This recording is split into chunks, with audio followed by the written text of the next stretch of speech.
All right, this is the next episode of True Wrestling Fans Discussions, continuing our retro pay-per-view review series. This is going to be Super Brawl 5. I'm your host, Mike. I'm Frank, man. Let's get into this. We got a lot to cover. And first and foremost, let's just say this. On a big year starting off 1995, where WCW is being looked at as this is a big year for you, several writers wrote this one off as a very bad start to 1995, unfortunately. So, I mean, I didn't think it was that bad. I just I don't think some of the matches that you had, the outcomes is what made it kind of crappy. Yeah. So February 1995, Baltimore, Maryland. Tony Schiavone, Bobby the Brain Heenan with you. Let's kick it off. It's before the show. Before we even get to the matches, before the show, they showed the limo pulling up, and Vader came out. They saw a woman in there, and they saw what they thought was Ric Flair. They couldn't confirm it. Later on they do.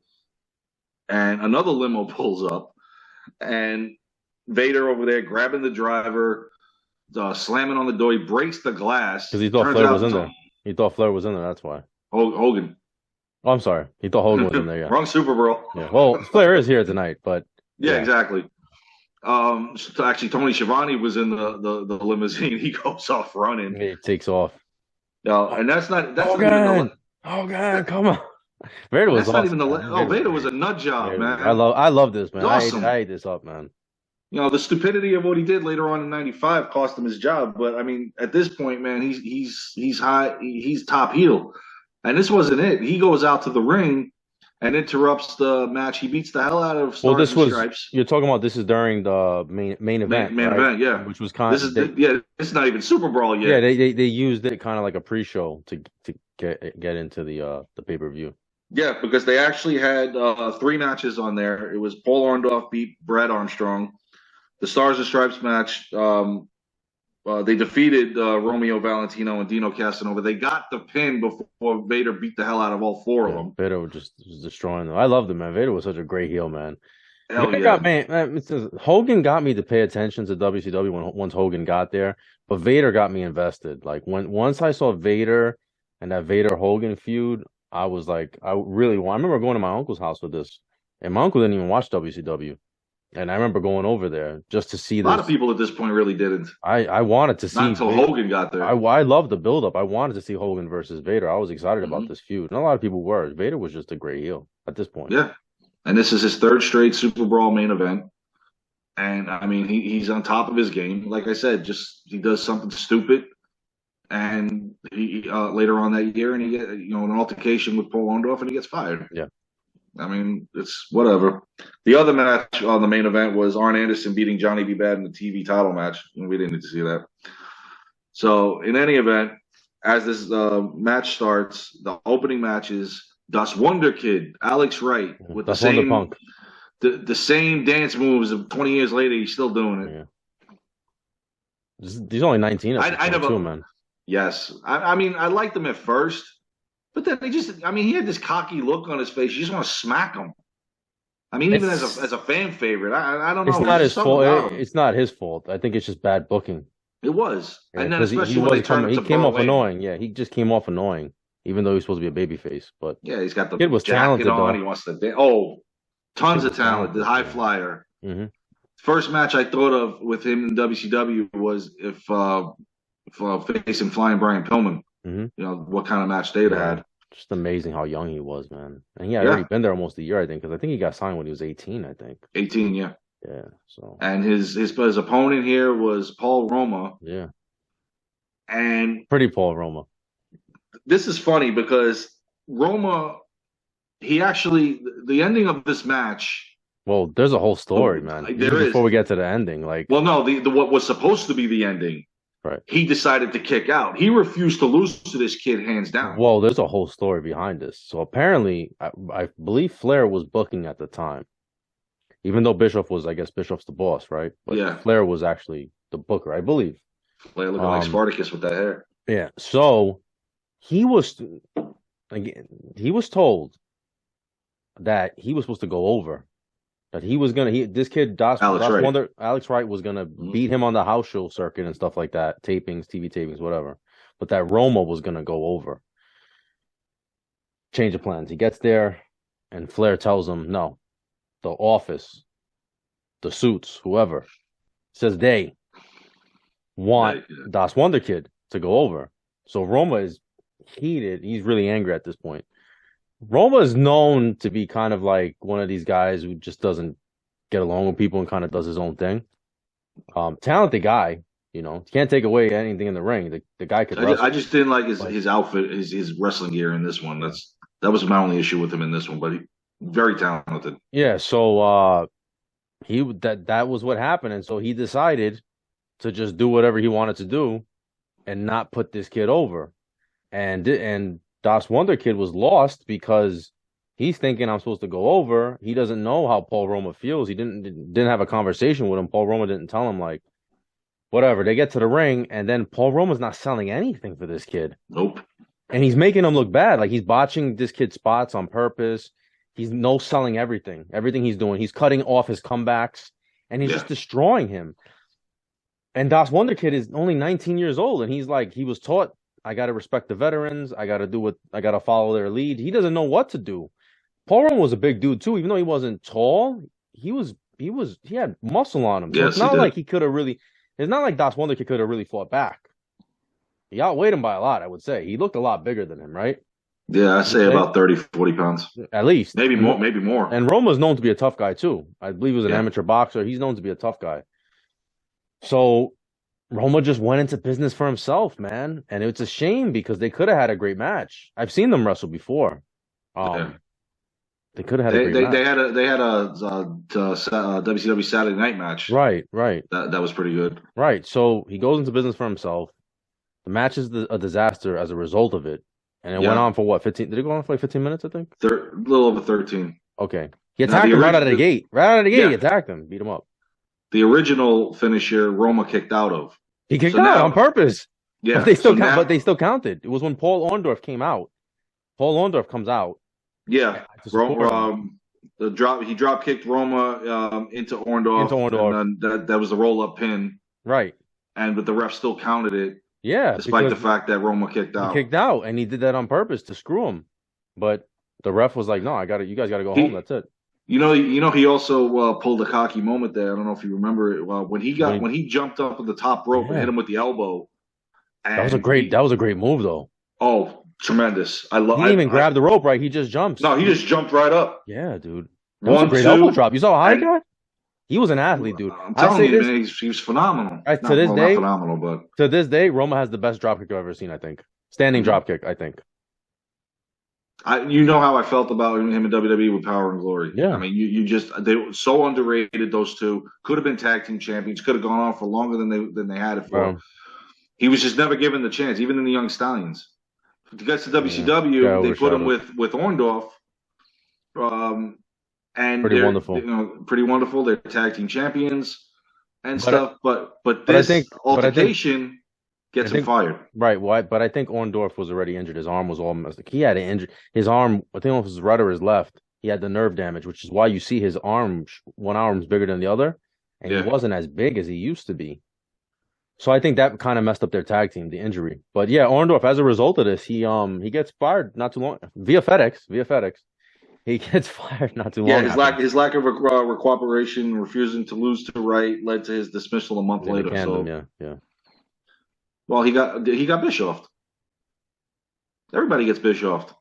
He deserved it. Steamboat got it. Yeah, but he at this point, I think, he deserved it. Yeah. Austin got it. In about a month, Dustin Rhodes is going to get it. So is Blacktop Bully.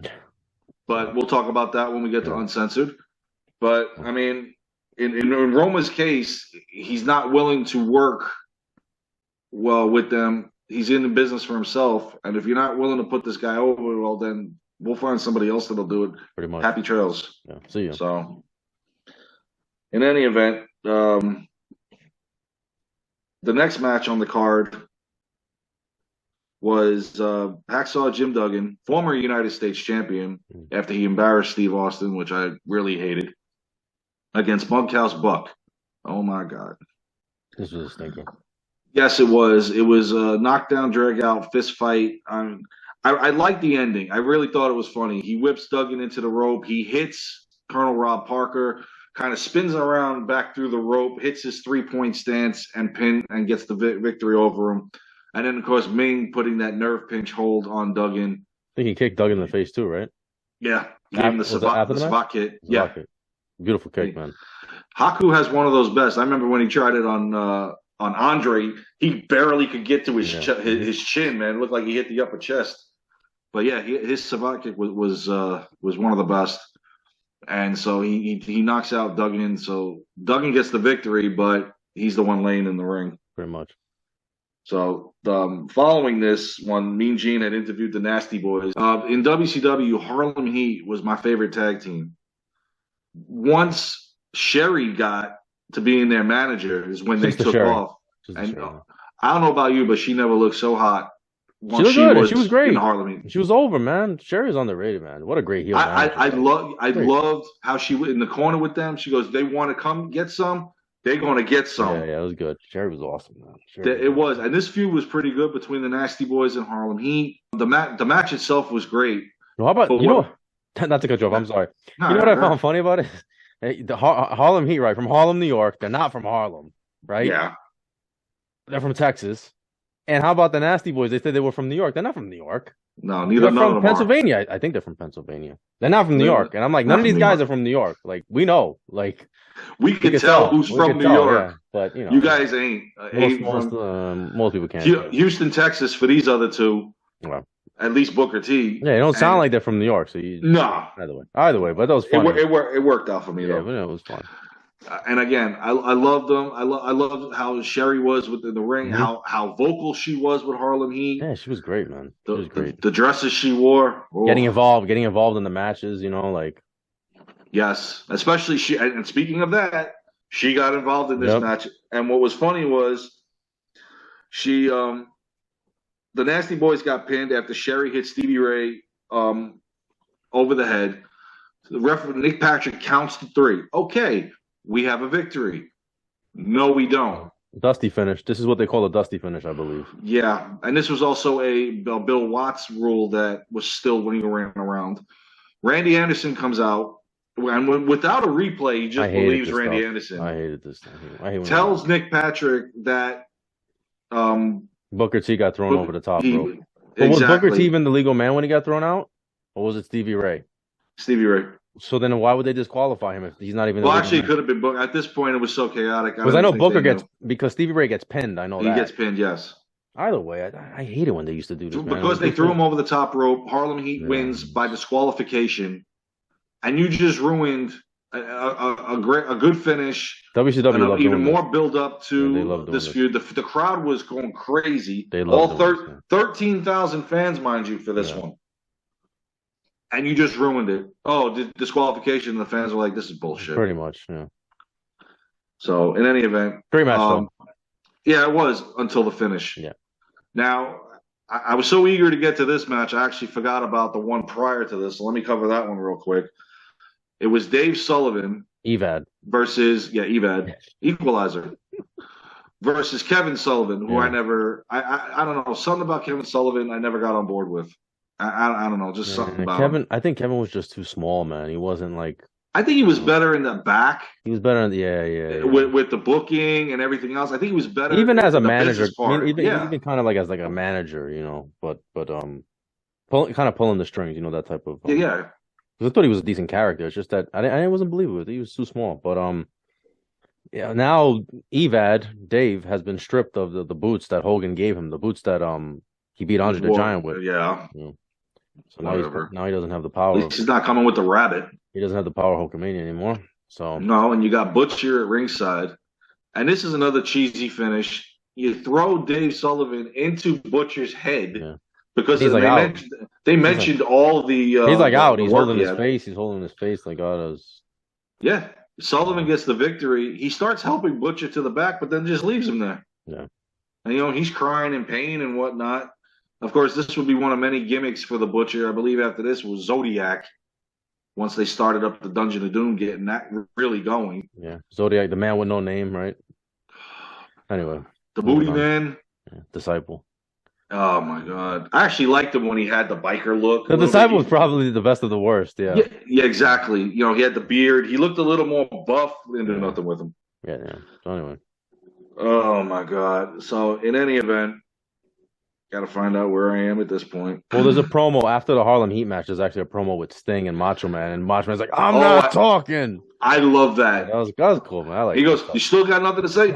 I'm not I'm talking. not Yeah. talking because they I said love every see time we talk, we beat the hell out of each other. Man, I love seeing Macho Man and Sting together, man. I thought they had chemistry, and it was so good to see them because Macho Man had been in WWF for so many years.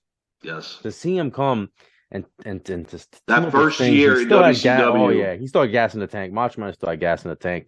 This is his pay-per-view debut, I believe, as far as wrestling, because he does show up, I Yes. think, on Starrcade a couple months Yeah, before that because to help Hogan. he came out he left in November in WWE and then Yeah, he came back a month later he showed up in right. WCW on Saturday night. Yeah. So And he still looked great. We've said this. Macho Man had several years left in him that yeah, Vince just didn't want to be bothered. Unfortunately. And Savage could have really helped with the younger guys. Even if you didn't put the title on him, he could still work. yep, absolutely. There's no question about that. He didn't want to be a commentator. So I don't blame you. Wow. Your best years, you still are in them. Why not go and face guys that you haven't before? And again, team with guys like Sting, Yeah. which is great. And that promo of "I'm not talking," Yeah. you know, I'm like, all right, calm down, Macho, Yeah. because then Sting's like, yeah, look what he did to me last time we Yeah, talked. yeah. The chops, whatever. The Sting was over as hell too, so good stuff. Oh yeah. So our next match was the Blacktop Bully Oh Jesus Christ. and Smash. Dustin Rose. The natural. Smash. The natural Dustin. I always like that song for whatever reason.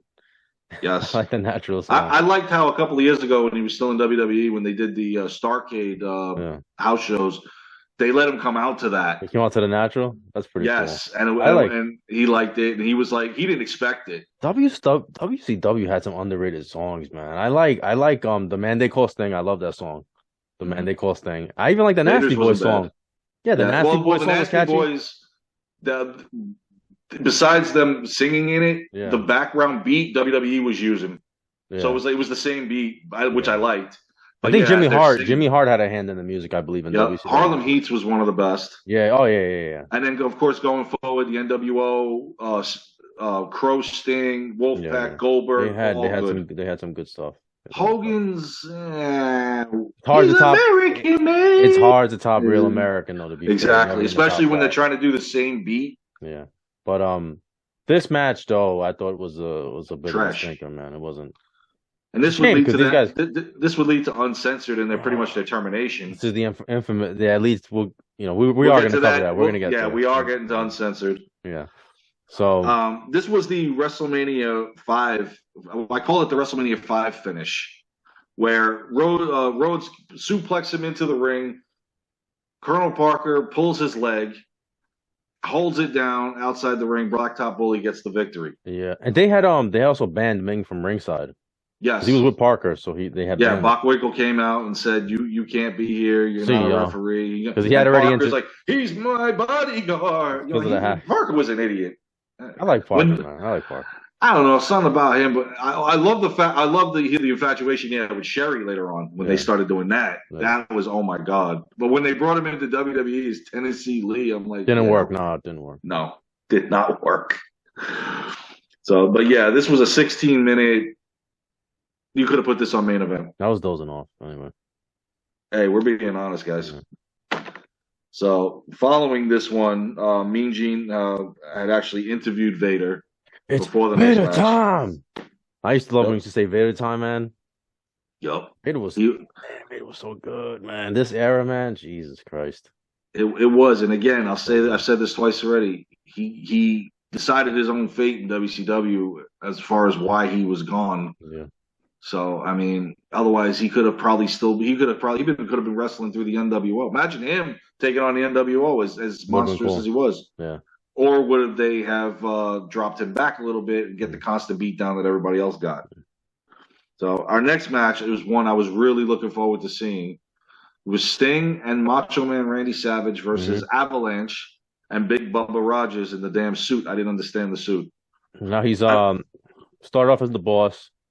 then became the Guardian Angel. Guardian Angel, then the Fallen Angel. Yeah, he was the Fallen Angel, right? Yeah. That's when he turned heel, and then he went to Big Bubba Rogers. Yeah. Jesus Christ. I mean, Earthquake's Avalanche gimmick worked. I just didn't like when they turned him to the Shark. I'm like, what the hell is this? Avalanche was working just fine. Yeah, they should have just, And I always wanted to see Savage against Earthquake in WWE since Hogan had fought him. I was always curious to see how Savage would do against him. And man, he went toe to toe with him here. Yeah, this is great stuff. It's a great match. Yes, it was. And what was I going to say? Well, what's funny about this also is Flair, after Flair had gotten interviewed before their match, he came down to the ring. They were questioning him about the limo, and he gave his usual spiel and whatnot. But then he went to go sit ringside. What's funny is during this match he's taunting Savage, and Savage is getting up in his face. Yeah, they get into it. And the first thing I'm thinking of, WrestleMania 8 rematch, baby. And you got the bodyguard, the security guard there getting him, and Flair's like looking at him and goes, "Man, he goes, I got you, man, I got you." Yeah, it was good. It's good stuff. But Sting, the finisher was pretty cool. Sting goes off the top rope with a clothesline on Avalanche, who happens to fall over Bubba, and they get the pin there, and Savage and Sting are the victors. But of course, Flair's still taunting Savage, so you know where this is going. To eventually a match between them. But this one wasn't bad. That was a good match. Just Bubba's attire. Yeah. Didn't, what are you, IRS? You can fight in a suit? Mr. Hughes? Yeah, come on. So the next, what was I going to say? The next one they did, right before the match, they did a promo. The video package. Which was good. That Vader video package was great, man. They show him. I love that choke slam he does to Sting. Sting really got up there. Oh yeah, he sold it well. The whole lead up, the music, everything. Vader time. Oh, it was great stuff. Vader going into Hogan's locker room after Starrcade. Yeah, he challenged him. Yeah, because because Vader had just won the U.S. title in that triple threat match. I got something to say about that. Well, he doesn't come out with the U.S. title, and they don't even introduce him at that. Bobby Heenan brings it up. Yeah, Bobby Heenan says this was champion versus he's champion. The U.S. champion, which I'm like, why didn't he come out with the belt? Champion. Notice this is, how they always say when you're the U.S. champion, you're the number one contender? Right. Yet we hardly ever saw the U.S. champion face the WCW champion. Right. Oh, it's funny how we're doing that now. I mean, Vader would have been the number one contender regardless. Well, he deserved it either way. Exactly. But either way, I felt that they should have kept it. I don't know why they didn't mention it. Bobby Heenan brought it up though. That was cool. That he won the U.S. title. But even before this match, man, Hogan. I'm gonna kind of crap on Hogan a little bit because I've seen the interviews and stuff like that, and watching it as a fan too, because they get into that. And remember, Vader shows up at the Clash of the Champions. He's in the crowd, right? He ends up attacking Hogan, and then what was supposed to happen was he was supposed to Vader bomb him and leave him lying in the ring, and everyone's like, "Oh my God, Vader destroyed Hogan." That was what was supposed to happen. Instead, and Hogan signed off on it. He Vader bombs him at Clash. Maybe it was just seconds. He does sell it for seconds. Vader turns his back and then Hogan pops right back up and then goes into business for himself and then destroys Vader. So I'm like, you're trying to put this guy over as a major heel, monster heel, a threat to Hulk Hogan and the title, and then you go into business for yourself, man. And that's just Hogan doing what Hogan does, and it kind of doomed this feud going forward, because that's what I call cheap shit. Yeah, it was like this is bull. This is bull. They could have done a lot of great business, and in going into this, Vader was trying to tell the office, like, "Hey, listen, I should go over, I should beat Hogan, and not cleanly." Originally, I think Harley Race is having some health issues, some injuries or something, so that's why he's not out there with him. Flair was supposed to come out with Vader in his corner as his manager, was supposed to interfere, and this is what Vader wanted. I shouldn't say that was supposed to happen. This is what Vader wanted. He's supposed to interfere in the match and cheat, obviously, and Vader goes over, and then that sets up the rematch and sets up the feud. Hogan chasing the belt again, which would have been tremendous. Yes. Instead, we did get a good match. I'm not going to take that away. Hogan versus Vader. There was some good spots. In the beginning, it was Hogan's hitting Vader, and Vader's like, come on. No, that was great. That was great. And Hogan did a great job, to his credit, at selling Vader stuff, making Vader look like a real threat. Like, he was scared. Hogan was scared. There's a great spot where Hogan throws him over the gate and he falls right where Flair is, and then Vader just picks up the gate, throws it onto the stairs. Oh, this is great stuff. It was a great match. I really enjoyed it. I enjoyed it. Yeah. Unfortunately, the ending, which I guess you have. I guess doing it this way on their first match kind of gives it more heat, and still they both save face where nobody was pinned because Hogan hit him with a chair a couple times outside the ring too. And why wasn't he disqualified? Well, and the referee sees it. The referee saw he was right there. But yeah, it was Bobby that said he's trying to get himself disqualified so he doesn't lose the belt. They didn't DQ him. No, and because this match didn't have a no disqualification tag on it, so what the hell is what we're just witnessing here? Yeah. Oh my god! And then Vader throws Hogan into the referee. The referee's knocked out. Here we go. He kicked out of Vader. So he kicked out of payback. I believe this was as payback for Hogan doing what he did at Clash with that no sell. Vader kicked out at one. He got leg dropped. Nobody's ever done that. Yeah, I think that was kind of like a little bit of last screw. Slap in the face to him. Yeah, I would say so, and I would agree with Vader for doing it. Yeah. But what happens? Nobody kicks out at one. They two maybe. Well, Sid kicked out at two. Going back a second, not to go back too much, but with the Paul Roma thing, he kicked out at 1-2 a couple times versus Das Wonder Kid. But anyway, I forgot to mention that. So what happens? Flair comes in the ring, right? It interferes, and then Vader gets DQ'd, right? Yeah, Vader's disqualified. Hogan wins. What's funny is Vader takes him down again, and Hogan just gets right back up. Yeah. Does it again. And then Flair's going after Hogan, and Hogan points at him. Flair's doing this, God damn it, all that nonsense. So now they're beating him down. And here comes Sting and Savage to save him. Yeah. So, of course, Savage, the nut job with the chair. Gotta love That was Savage, great. man. Yeah, Savage is the man. I mean, that was great stuff, but I hated these, like, schmoz endings, it's just anticlimactic. Like we need an actual winner. WCW love doing this stuff, man. Vader winning the title here made sense. And then Hogan, a few months down the road, gets his cheated. rematch. That would have been great if Vader would have went over here. Kind of like how Undertaker beat him. Flair helped. Taker beat Hogan. Taker's the champion. Something in that, because Flair could have helped Vader behind the referee's back here. Vader becomes the champion. Hogan's got to get it back somehow. Yeah, but I forgot who said this, but the thinking was that Hogan hadn't really been on top that long in WCW. What, are you kidding me? It was 7 months. I know, but they're saying they're still building Hogan. You don't need to build Hogan. Hogan's already Hogan. Hogan's already built. But either way, I don't know. I thought that was bad booking, and the feud doesn't get any better. This is the high point of their feud. Because then the following month, I believe it's a strap match between the two, and the title's not even on the line. Yeah, it's all down here from this. It's all downhill from that point. This pay-per-view wasn't bad. I know some people say this was awful. I didn't think it was awful. I enjoyed it. I think the writers say that.